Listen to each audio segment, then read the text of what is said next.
Welcome out there in La Land. We begin our class today, Mr. Hashem, Parshat Teruma, of giving the money to build the Beis Hamikdash, to build the Mishkan. And this is a wonderful opportunity. Let's not go any further without mentioning that this class is L'Nishmas Rachel Leah Bas Reb Chaim Tzvi Alei Shalom. That this is a wonderful time. That this is the Parsha throughout, but it's always used for donations. People remind people that you have to. V'shachati b'salcham, you give to. You can yourself be a Beis Hamikdash. You yourself can be a vessel, a repository of God's presence if you donate. And what better donation could there be than to Na'aleh, which is implanted within you so much knowledge, so much wisdom, so much yiur shamayim, so much Torah knowledge.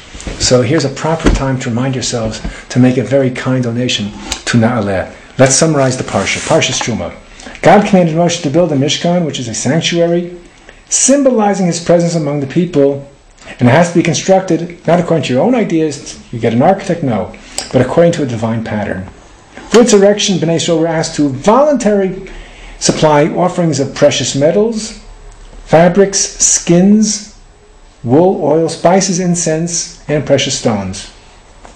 So the sanctuary consists of the chutzner, the outer court, containing the altar for burnt offerings, and then you have also the laver, I think it's pronounced laver, where you wash yourself, used by the Kohanim, in the Tabernacle, which was divided by a curtain into two chambers. The outer chamber was called the Kodesh, the holy place, to which only priests who performed the sacred duties had access, and which contained the shulchan. The shulchan is the table which holds the lechem apanim, the showbread. It also held the menorah, the candelabra, and the mizbeach haktoris, the altar of incense. The inner chamber was called the Kodesh HaKadoshim, the Holy of Holies, which only the Kohen Gadol, the high priest himself, entered only on Yom Kippur. And of course, it's interestingly enough, is that the Torah is teaching tzniut. We'll learn how, we're not going to go into it, but how the Mishkan was built and then it was covered with skin upon layer upon layer upon layer. Why is it covered? So beautiful. To teach tzniut, that we don't try and show off. And the Kodesh HaKadoshim, the holiest place, and no one ever saw it. There's never been a spread in any architecture magazine about, or Better Homes and Gardens, about the interior and the decor of the Holy of Holies. Because we believe that the more holy something is, the more modest it should be. That's why a Talmid Chacham wears a long coat, because he embodies Torah, so this person has to even be more covered. And holy as a woman is, she should be more covered. Right? The holier something is, the more you cover it. So the inner chamber was called the Kodesh HaKadoshim, Holy of Holies, which only the Kohen Gadol entered on, and only on Yom Kippur. It contained the aron, which is the ark, the most sacred of the articles in the sanctuary. And the aron held the two tablets of stone inscribed with the 10 Commandments. And it was from the aron that Hashem, through Moshe, revealed his commandments to Bnei Yisrael. The instructions to construct all the utensils and the actual building needed in the Mishkan are mentioned in minute detail. And that's our introduction to Teruma. Let's begin.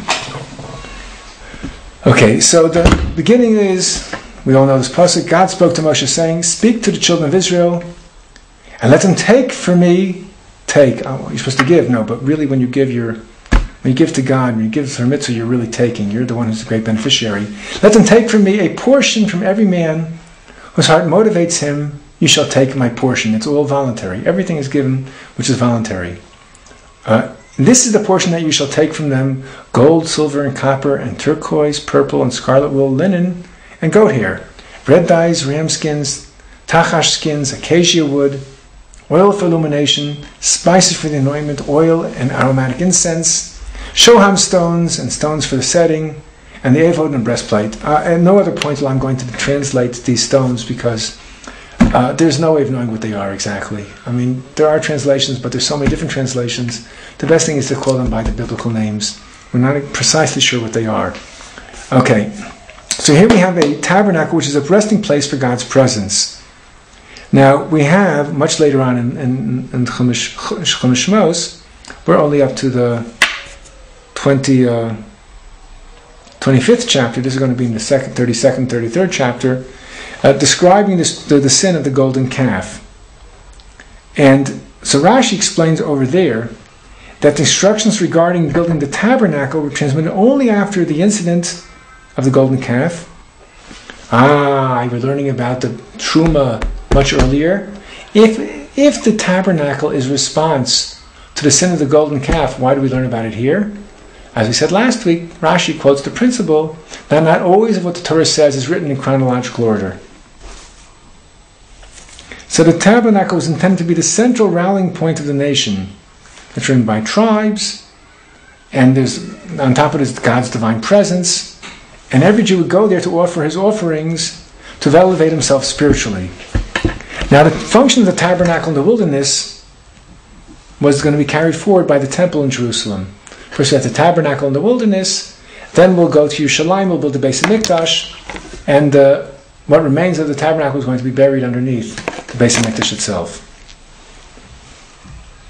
Now this brings us already, and I said last week that we have to learn, it's hard,